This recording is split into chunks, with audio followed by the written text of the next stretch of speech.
자, 이제 4장. 평가까지 끝났어요. 능력 개발까지 끝났어. 이제 동기부여를 해줘야 돼요. 이제 능력이 됐는데, 능력이 있어도 일을 할까 안 할까요? 안 해요. 알았죠? 동기부여를 해줘야 돼. 동기부여 관련된 이론들을 모아놓은 것이 이제 4장이다. 라고 보면 돼요. 어렵지 않아요. 동기부여 이론은 어렵지 않고, 동기부여 이론 같은 경우 되게 이렇게 시험 문제 출제가 뚜렷하게 되지 않아.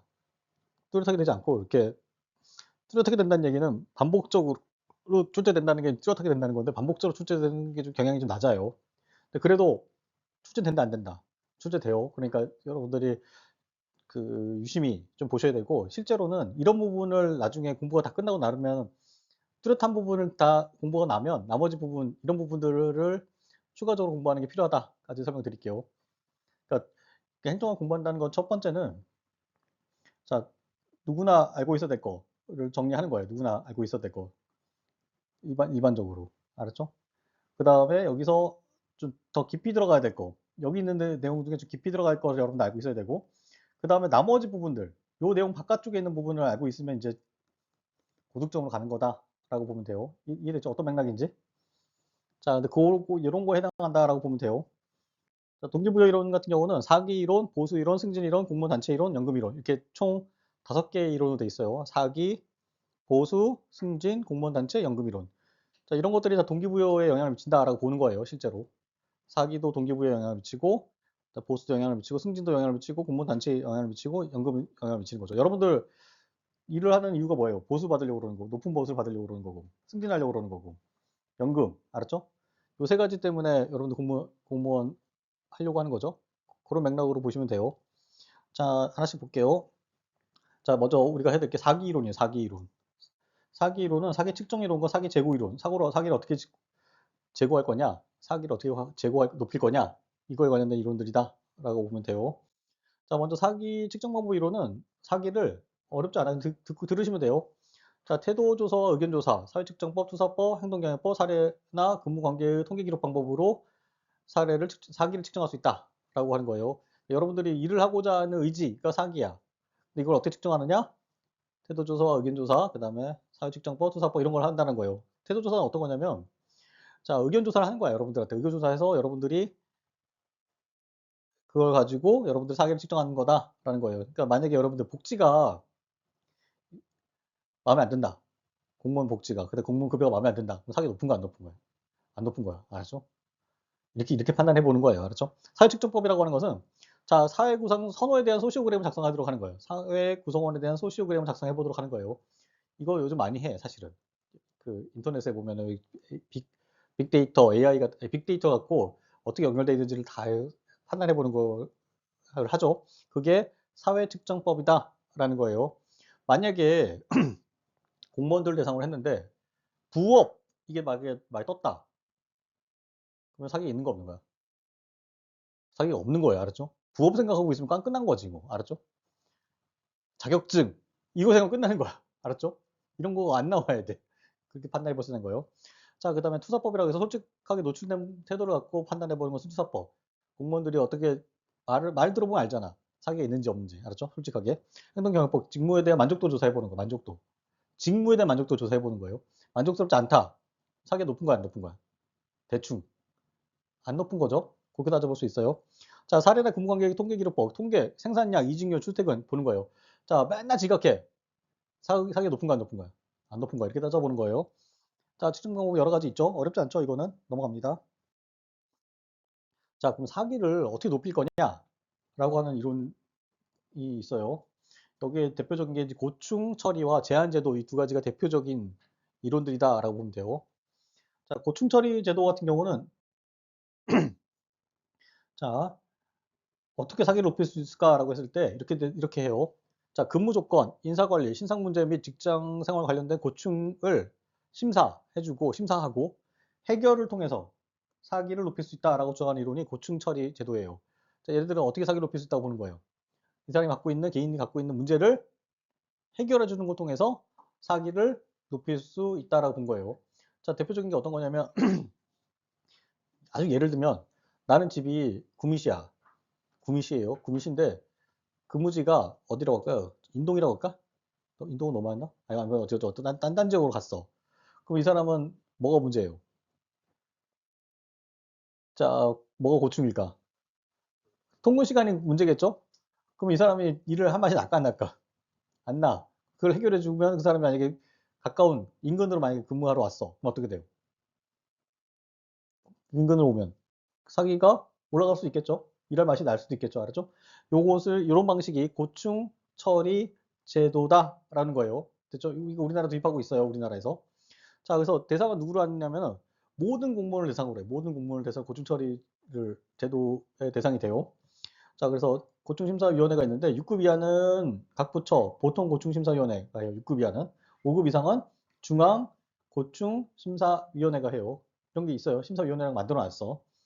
자, 그래서 그 중앙고충심사위원회는 소청심사위원회가 관장한다라는 거예요. 근데 그 소청심사위원회 같은 경우는 나중에 하겠지만은 오늘 하겠지만 징계 절차에 대한 불복을 하는 기관이 그걸 소청심사위원회다라고 보면 돼요. 근데 얘가 고충도 같이 한다라고 보시면 돼요. 자, 고충심사위원회 결정은 권고적 성격으로 법적 구속력이 없다. 우리나라 같은 경우는. 자, 고충심사위원회에서 이 사람한테 근거리로 배정을 다시 해라. 라고 하더라도 해줘야 된다, 안 해줘도 된다.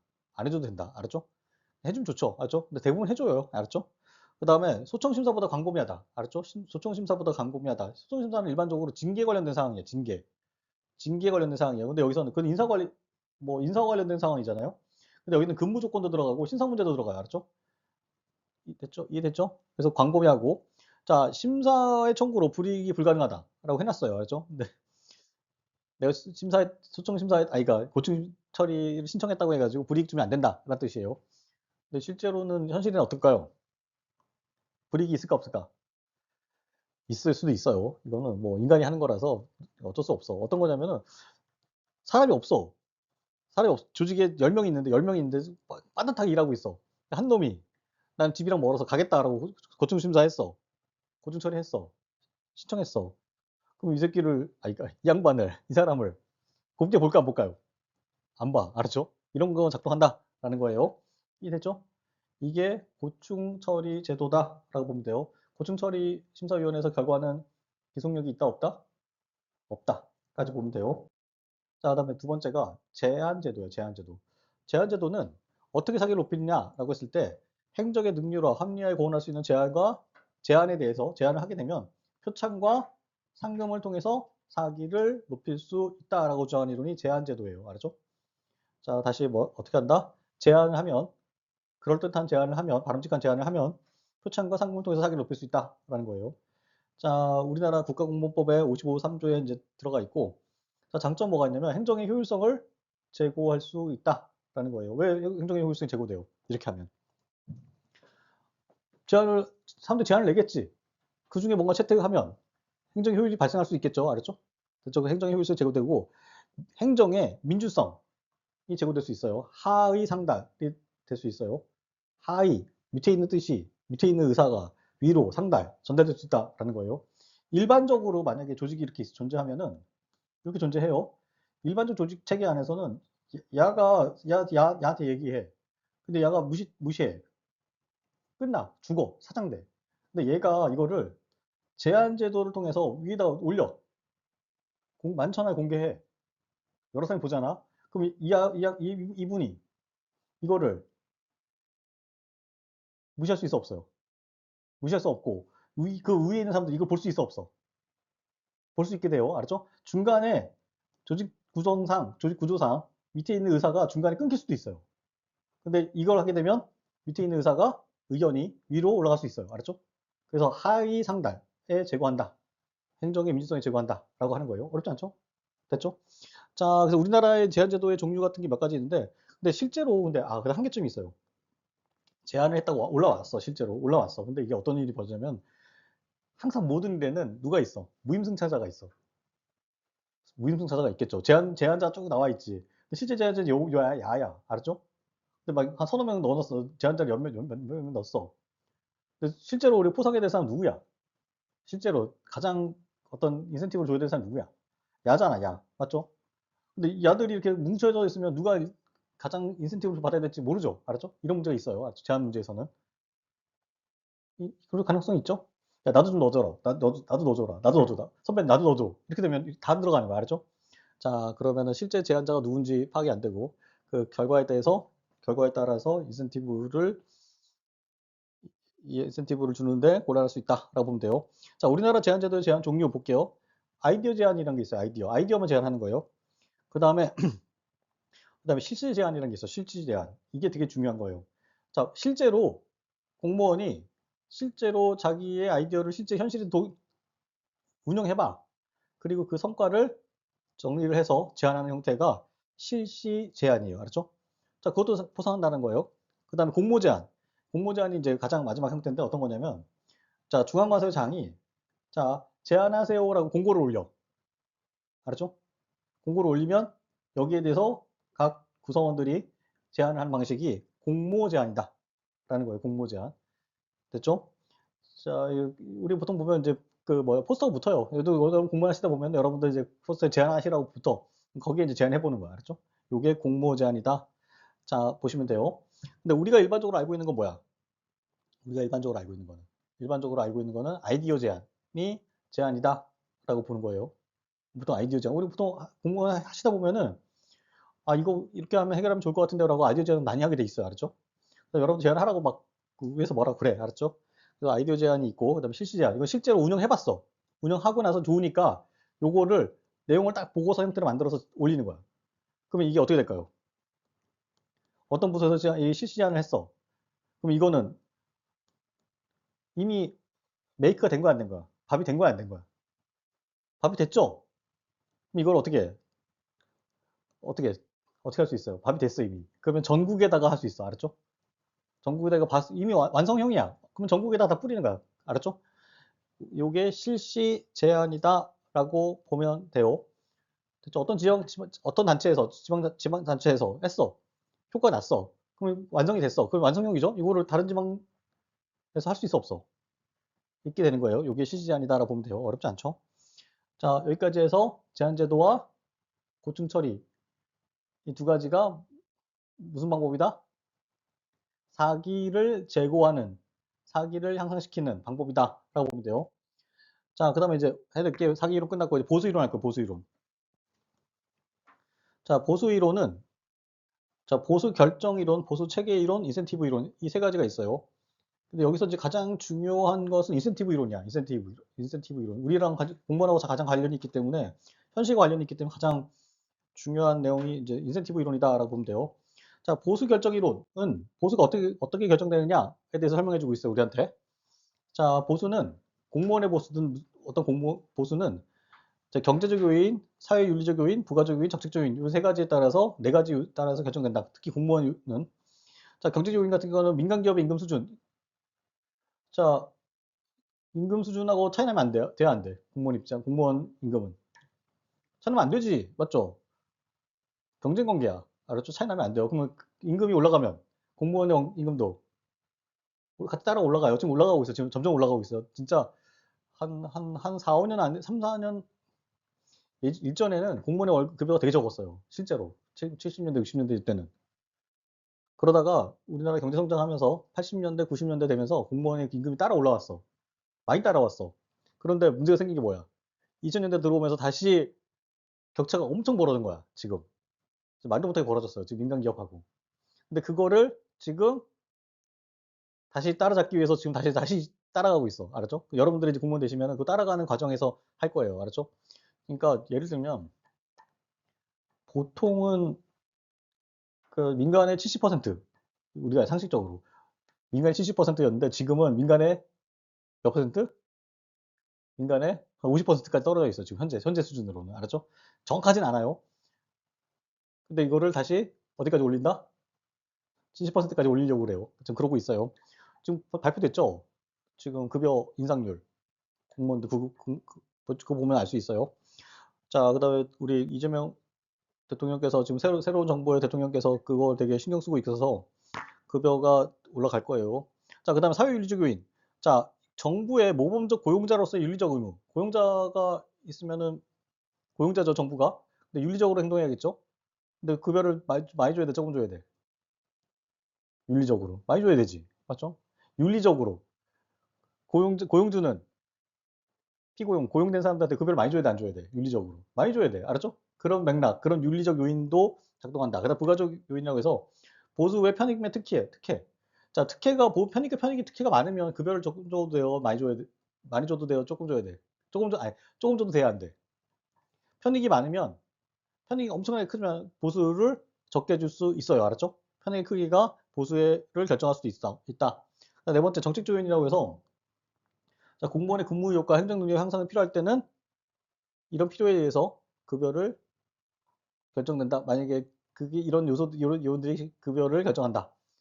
다시 말해서 행정 능력의 향상이 필요할 때 급여를 많이 준다. 알았죠? 많이 줄 수 있다가 되는 거예요. 어렵지 않죠?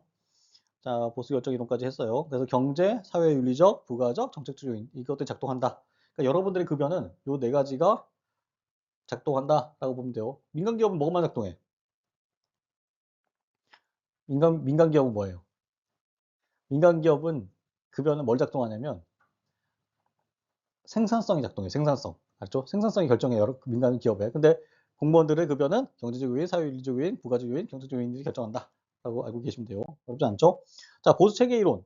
이거는 뭐 우리 간단하게 그냥 알고 계시면 돼요. 근데 좀 상식적으로 명확하게 좀 구분하고 있을 필요가 있다까지만 설명을 드릴게요. 자, 보수 체계 이론은 보수는 기본급과 부가급으로 구성된다라고 주장해요. 자, 그 기본급과 부가급으로 구성된다라고 주장하는 이론이 보수체계 이론이다라고 보면 돼요. 그래서 기본급을 봉급이라고 불러. 봉급. 우리가 봉급이란 말 쓰죠. 봉급. 자, 부가급은 일반적으로 수당이라 불러. 수당. 알았죠? 이렇게 구성된다라고 하면 돼요. 자, 그 기본급에 뭐가 들어가냐면 생활급, 근속, 직무, 성과급, 직능급, 자격급, 종합결정급 이런 것들이 들어가요. 이런 것들이 그 기본급에 따라 들어가는데 성격이 뭐냐면 직무의 난이도, 책임 정도에 따라 지급하는 것을 기본급이라고 불러. 알았죠? 이 사람이 맡고 있는 일이 뭐고 어떤 책임을 갖고 있느냐. 알았죠? 에 따라서 급여를 주는 게 기본급이라 불러요. 됐죠? 자, 그다음에 이제 두 번째가 뭐냐면 부가급인데 부가급은 근무 조건, 생활 조건, 정책적 목적에 따라 지급하는 것을 부가급, 수당이라고 불러요. 알았죠? 그러니까 이 사람이 출력, 어떤 출력을 냈느냐, 어떤 역할을 했느냐가 아니라 이 사람이 갖고 있는 상황에 따라 주는 거야. 상황에. 알았죠? 이게 뭐다? 뭐다? 수당이다. 라는 거예요. 알았죠? 이 사람이 어떤 조직 내에서 어떤 아웃풋을 냈느냐 이건 관심 없어. 알았죠? 이 사람이 갖고 있는 상황에 따라 주는 것을 부가급 수당이라는 거예요. 볼게요. 자, 직무급적 수당이 있고, 그 다음에 생활보조금적, 그 다음에 지역수당, 초과근무수당, 상여수당, 초개선수당 이런 것들이 여기 들어가요. 이해됐죠? 대표적인 게 뭐가 있어요, 여러분들? 초과근무수당 있죠? 초과근무수당. 여러분 공무원들 하다가 초과근무수당 받죠? 만약에 근무시간이 6시 끝났는데 더 근무를 하게 되면 초과근무수당 받죠? 이거는 근데 이 사람이 그 시간에 어떤 성과를 냈느냐 갖고 주는 거 아닌 거야? 주는 거야 아니에요? 아니죠. 그 사람이 이 일을 더 해야 되는 상황에 따라 주는 거야. 알았죠? 이해됩니까? 안 됩니까? 됐죠? 그렇게 보시면 돼요. 자, 초계산 수당도 거기에 해당하는 거고, 직무급적 수당도 했는데, 여기 이제 대표적인 게 위험수당이 여기 들어가요. 위험수당. 위험수당. 이 사람이 어떤 역할을 했느냐가 아니고, 어떤 상황에서 그 역할을 했느냐야. 알았죠? 그 상황에 따라 주는 것을 수당에다 부르고, 위험수당도 거기 들어간다. 라고 보시면 돼요. 이해됐죠? 이해됐죠? 이해됐죠? 자, 넘어갈게요.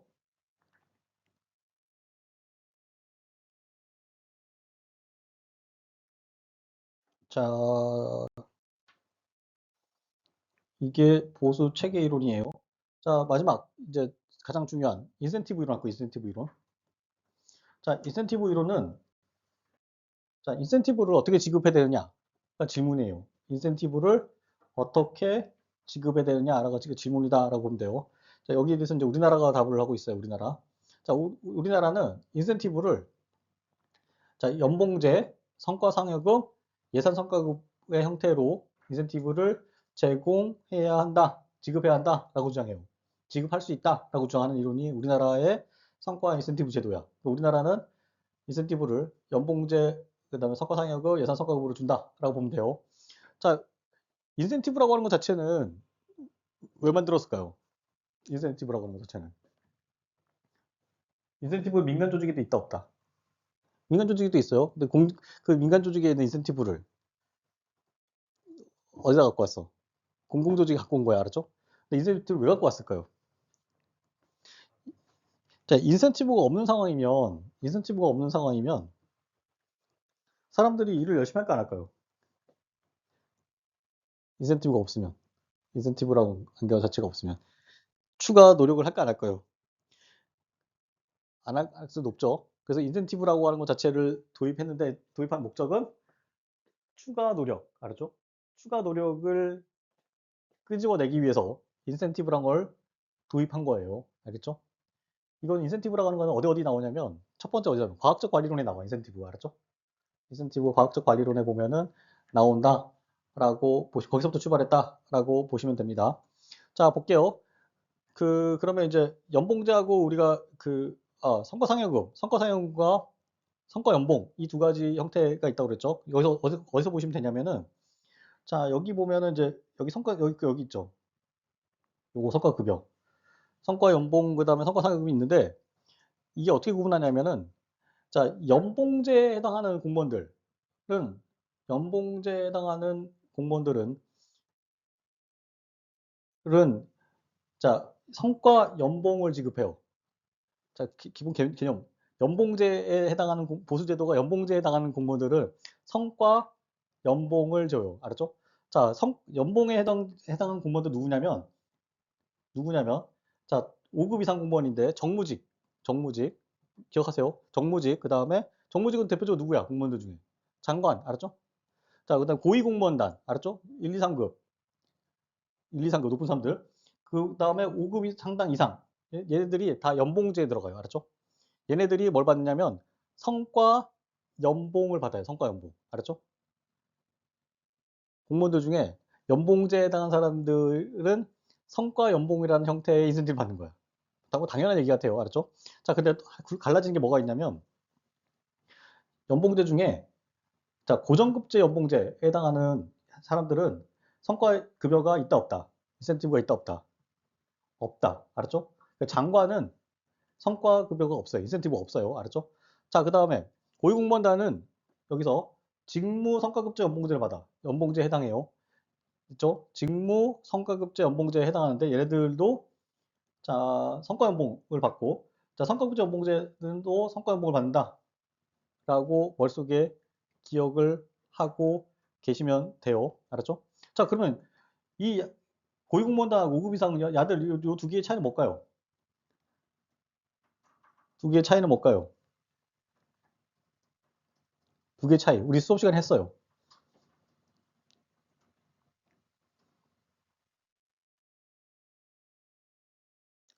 했잖아. 뭐라고 했어요? 성과 계약을 한다고 그랬죠. 성과 계약. 알았죠? 고위공무원단 할 때 뭐 했어, 우리가? 성과 계약을 했죠. 성과 계약에 따라서 나온 직무성과급에 따라서 인센티브를 주는 방식이다. 라고 보면 돼요. 이해됐죠? 됐죠? 자, 그 다음에, 자, 우리가 뭐라고 했어요? 우리나라는 성과연봉과 성과상여금을 준다고 그랬죠. 성과상여금. 성과상여금은 누구한테 주는 거냐, 그러면? 누구한테 주느냐면, 호봉제에 해당한 사람들한테 주는 거예요. 호봉제. 호봉제는 누가 해당하냐? 6급 이하한테 주는 거예요. 6급 이하. 알았죠? 6급 이하가 호봉제에 해당한다라는 거예요. 호봉이라고 하는 것 자체는 여러분들이 여러 공무원들 호봉이 있어. 알았죠? 호봉이라는 게 존재해요. 그 호봉에 따라 급여를 줘버리는 거야. 됐죠? 요게 근데 요 사람들한테 성과를 상여를 줄 때는 성과 상여금을 준다 해요. 됐죠? 자, 이해됐어요? 안 됐어요? 자, 좀 말이 좀 어려웠나? 자, 다시 정리할게요. 그러면 쉽게 이해할 때. 자, 우리나라는 성과 상여금 어떻게 준다? 인센티브 어떻게 준다? 우리나라의 성과 상여금의 속대 몇 가지다? 두 가지다. 무엇과 무엇이에요? 성과 연봉과 성과 연봉과 뭐? 성과 상여금. 여러분들은 뭘 받는다? 일단 공무원 되면 일단은 성과 상여금을 받는다라는 거. 인센티브야, 알았죠? 인센티브. 자, 기본 급여에다가 추가적으로 돈을 더 주는 것을 인센티브라고 보는 거예요. 인센티브 알았죠? 인센티브 정의하기 좀 어렵긴 하지만 인센티브예요. 우리나라 어떻게 돼 있다? 두 가지. 성과 왜 뭐예요? 성과 연봉과 성과 상여금 둘 다 성과가 들어가요. 알았죠? 이해됐어요? 됐죠? 자, 근데 그러면은, 자, 성과 연봉은 어떻게 나눠져요? 성과 연봉은. 성과 연봉은 누구와 누가 받아? 고위공무원단과 5급 이상. 알았죠? 자, 5급 이상은 어디에 해당돼요? 어느 제도에 영향을 받아요? 직무 성과급적 연봉제. 알았죠? 5급 이상은 성과급제 연봉제. 저 두 개의 차이는 뭐다? 저 두 개의 차이는? 요 두 개의 연봉제 두 개의 차이는 뭐다? 뭐다? 제가 설명드렸죠. 성과 계약의 존재예요. 성과 계약. 자, 고위공무원단은 성과 계약을 한다고 그랬죠. 성과 계약. 성과 계약을 해서 성과를 달성하면 인센티브를 받고 못 받으면 못 받는다. 라고 했었죠. 기준점이 성과 계약이다. 라는 거예요. 직무급적 연봉제와 성과급적 연봉제의 차이는 성과 계약의 존재 유무다. 라고 보면 돼요. 이해됐죠? 자, 그 다음에 성과 상향 받는 건 누구다? 성과 상향을 받는 사람은 6급. 알았죠? 6급 공무원, 6급 이하 공무원들이 받는 거고 6급 이하들은 어디 들어간다? 어느 제도에 들어간다? 호봉제에 들어간다. 알았죠? 호봉제에 적용을 받고 있다. 라고 보시면 돼요. 그래서 기억하셔야 될 게 우리나라 인센티브 딱 하면 바로 떠올릴 단어가 뭐가 무엇이다? 성과 연봉과 성과 연봉. 알았죠? 하나는 성과 상여다. 알았죠? 여러분들은 일단 여러분들 국공무원 되면 어디 들어간다? 상여금을 받는다. 호봉제에 해당하기 때문에 호봉제에 해당하고 상여금을 받는다. 라고 머릿속에 그것만 기억하시면 돼요. 이해됐죠? 자, 여기까지 해서 인센티브 이론까지 끝났어요. 자, 그 다음에 승진이론. 승진이론도 뭐 크게 어려운 내용이 없어요. 승진이론도 그냥 여러분들 이런 내용이 있다까지만 알고 계시면 돼요. 자, 승진이론의 첫 번째 승진 대상 이론인데 승진 대상 이론은 이제 누구를 승진시킬 거냐에 관련된 내용이다 보면 되고, 자, 승진 대상 이론에서 승진 대상 범위를 어떻게 해야 될 거냐라고 했을 때 폐쇄주의는 내부 승진을 하자고 그러니까 승진의 대상 범위를 동일 부처 내로 한정해야 된다라고 주장하는 이론이 폐쇄주의예요. 동일 부처 내에서 승진시켜야 된다. 개방주의는 승진 범위를 부처 외부로 확보해야 된다라고 하는 게 개방주의다. 보면 돼요. 어렵지 않죠, 이거는? 근데 중요한 게 공직 사회가 아니고 동일 부처 내야, 동일 부처. 알았죠? 동일 부처 내에서 승진자를 결정해야 된다. 승진 후보자를 결정해야 된다. 주장하는 게 폐쇄주의. 부처를 넘어서서 승진자를 결정해야 된다라고 하는 게 개방주의다. 라고 보면 돼요. 이해됐죠? 근데 이건 승진에 한정된 거예요. 알았죠? 승진. 자, 그 다음에 이제 승진 기준 이론은 경력 이론과 실적 이론이 있어요. 자, 경력 이론은 자, 경력, 학력, 근무 연한이 승진의 기준이 된다라고 주장하는 이론이 경력 이론. 승진할 때 경력, 학력, 근무 연한이 승진 기준이 된다. 실적 이론은 근무 성적, 교육훈련 성적, 시험 성적, 상벌 기록이 승진의 기준이 된다라고 주장하는 거예요. 알았죠? 자, 경력 이론 같은 경우는 누가 유리해? 경력 이론에 따르면 공직에 오래 있었던 사람이 더 유리하죠. 승진에. 실적 이론은 뭐 성과를 낸 사람이 유리하게 되는 거예요. 그렇게 보시면 됩니다. 자, 어렵지 않아요. 자, 이렇게 보면 크게 어렵지 않습니다. 자, 넘어갑니다. 자, 그 다음에 승진 방법 이론. 승진 방법 이론은 이제 우리나라 이론이에요. 우리나라가 만든 이론이다. 라고 보면 되고. 우리나라는, 자, 어떻게 승진시켜야 되느냐? 라고 했을 때 우리나라는, 자, 일반 승진과 특별 승진으로 승진을 시켜야 한다라고 주장해요. 일반 승진과 특별 승진으로 승진을 시켜야 된다라고 주장을 해요. 자, 일반 승진과 특별 승진이 있는데, 자, 일반 승진은 일반적으로 이제 올라가는 승진을, 그러니까, 어, 절차에 따라서 올라가는 것을 일반 승진이다라고 보면 되고, 특별 승진은 기존의 절차, 규정을 뛰어넘는 승진들을 다 특별 승진이다라고 보면 돼요. 특별 승진만 먼저 설명을 드릴게요. 특별 승진. 특별 승진이라고 하는 건 뭐냐면, 자, 승진, 소요, 최저 연수라는 게 있어요. 자, 어느 자리에 최소한 머무르고 있어야 돼. 근데 그게 없어서 그걸로 해서 그거 없이 승진시켜 버린 거야. 그다음에 승진 후보자 명부가 있어요. 이건 이제 설명드린 건 어떻게 되냐면은 여러분들 이제 승진 후보자 명부가 만들어져. 자, 이 승진 후보자 명부가 쭉 만들어져요. 그 1등부터 조직에 100명 있다고 할게, 100명. 1등부터 100명까지 쭉 만들어져. 여러분이 공무원이 딱 됐어. 바로 됐어. 여러분 몇 번에 있을까? 여러분 몇 번째 있을까요?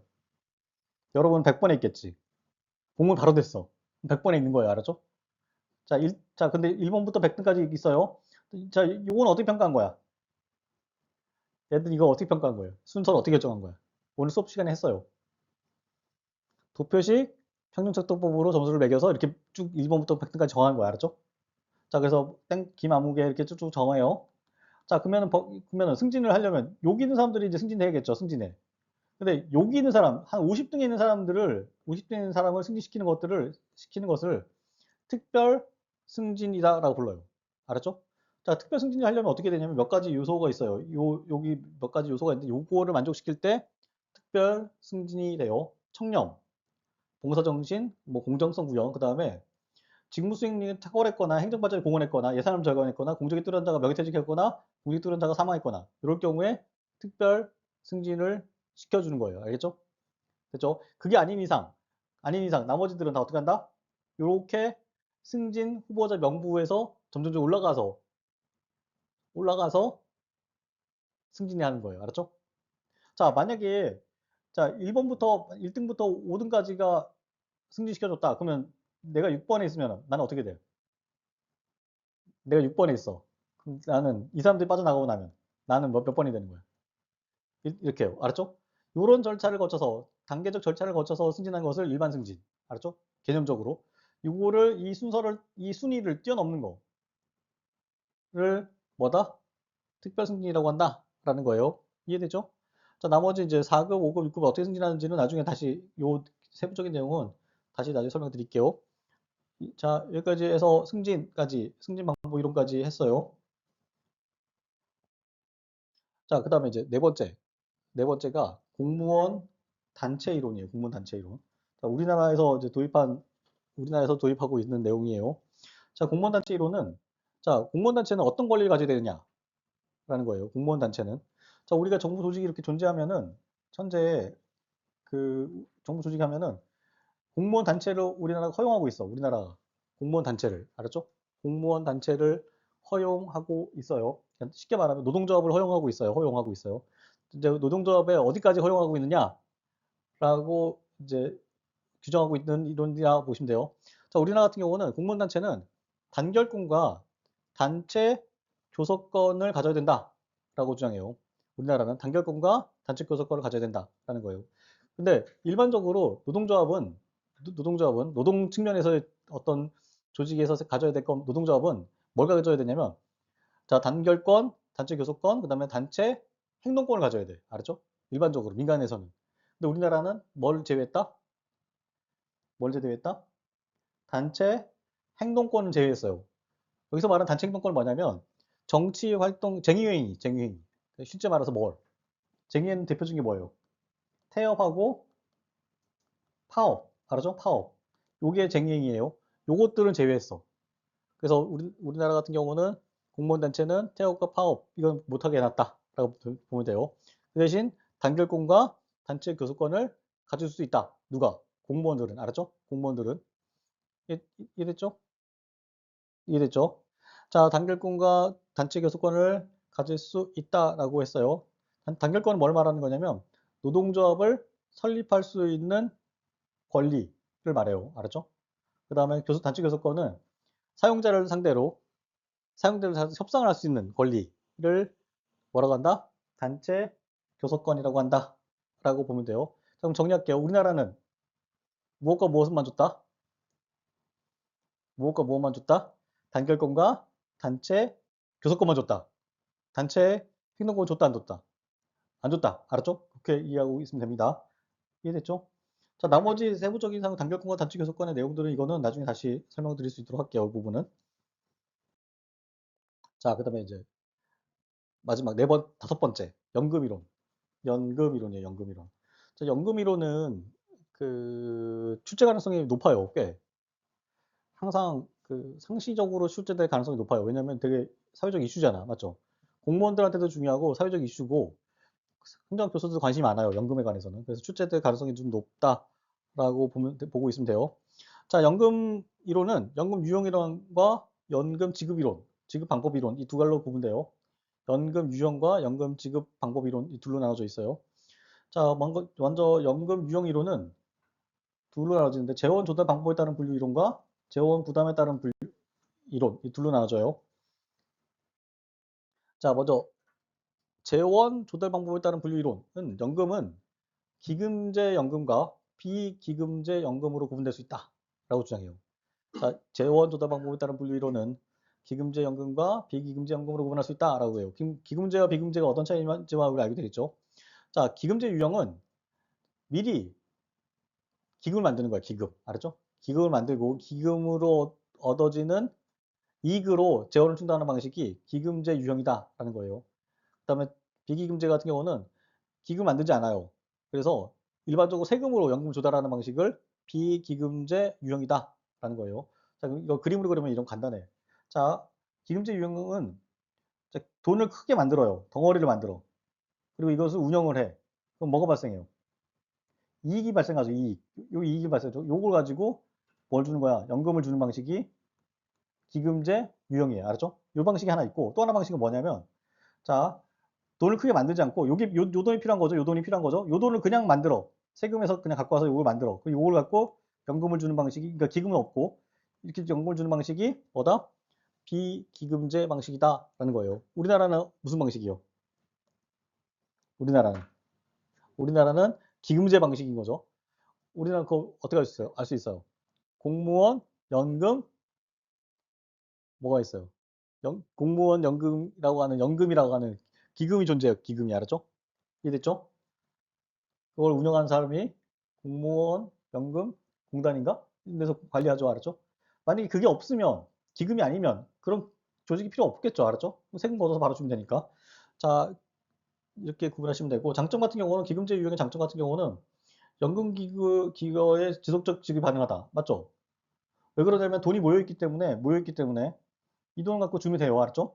단점 같은 경우는 초기 비용이 증가해요. 초기 비용. 초기 비용이 증가해요. 왜냐면 이 기금 만들어내잖아. 돈이 들겠죠? 그다음에 인플레가 많이 가속되면은 요 돈의 가치가 어떻게 돼? 떨어지겠죠. 돈의 가치가. 맞죠? 돈의 가치가 떨어지면 돼, 안 돼?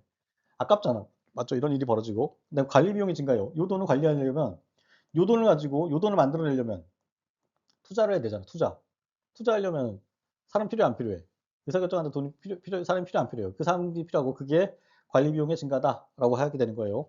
자, 비기금제 장점 같은 경우는 일단은 초기 낮은 비용이죠. 왜 낮은 비용일까요? 간단해요. 뭐 기금 안 만들잖아. 그 다음에 운영도 간단하죠. 세금 받아가 그냥 공무원 다 줘버리는 거야. 알았죠? 단점 같은 경우는 자, 시간이 경과될수록 관리 비용이 증가한다라는 거예요.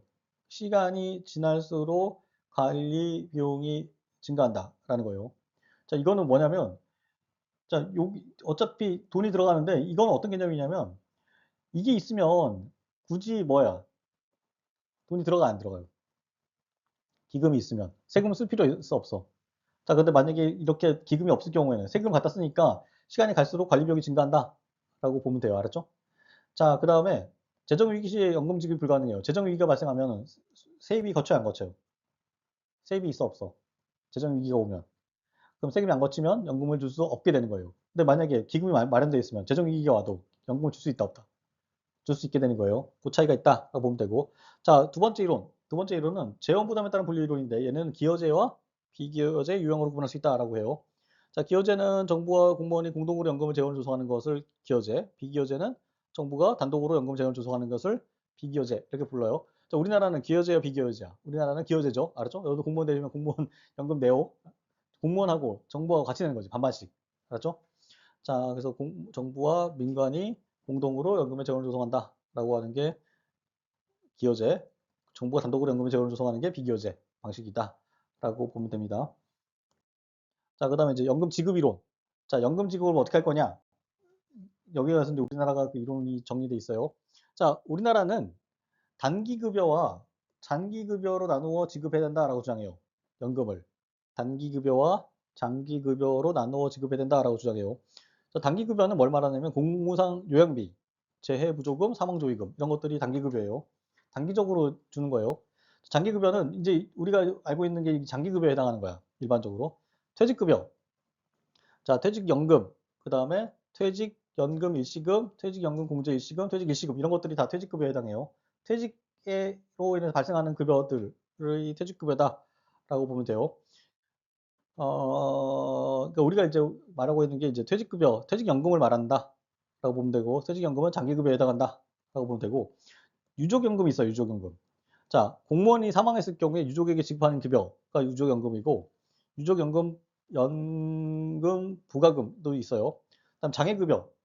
자, 장애연금이 있고, 장애보상금 있고, 퇴직수당이라고 해서 공무원이 1년이 재직하고 퇴직 또는 사망했을 때 지급하는 수당을 퇴직수당이다. 라고 하고 이것도 장기급여에 들어간다. 라고 하는 거예요. 그러니까 결론적으로 말해서 여러분들이 공무원이 되고 공무원연금을 받게 되면 공무원연금을 납부하게 되면 이런 단기급여와 장기급여를 받게 된다라는 거예요. 알겠죠? 그래서 우리가 일반적으로 알고 있는 뭐 나이 들어서 받는 그것뿐만 아니라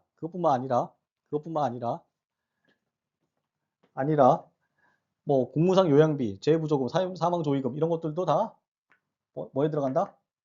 연금에 들어간다라는 것만 알고 있으면 돼요. 알았죠? 개념적으로. 이해됐죠? 그러니까 우리가 나중에 공무원이 돼가지고 받는 것만뿐만 아니라 재부조금, 사망조의금 이런 것도, 그다음 요양비 이런 것도, 그다음에 유족연금 이런 것들도 다 뭐에 들어간다? 연금에 들어간다라고 보면 돼요. 좋아요, 안 좋아요? 좋죠. 잘 돼 있어요. 알았죠? 자, 여기까지 해서 연금 지급 이론까지 했어요. 자, 그러면 여기까지 해서 이제 동기부여 이론이 끝나는 거예요. 알았죠? 동기부여 이론에 관련된 내용은 좀 빠르게 지나갔는데 이 정도 내용이 있다까지 여러분들 알고 계시면 됩니다.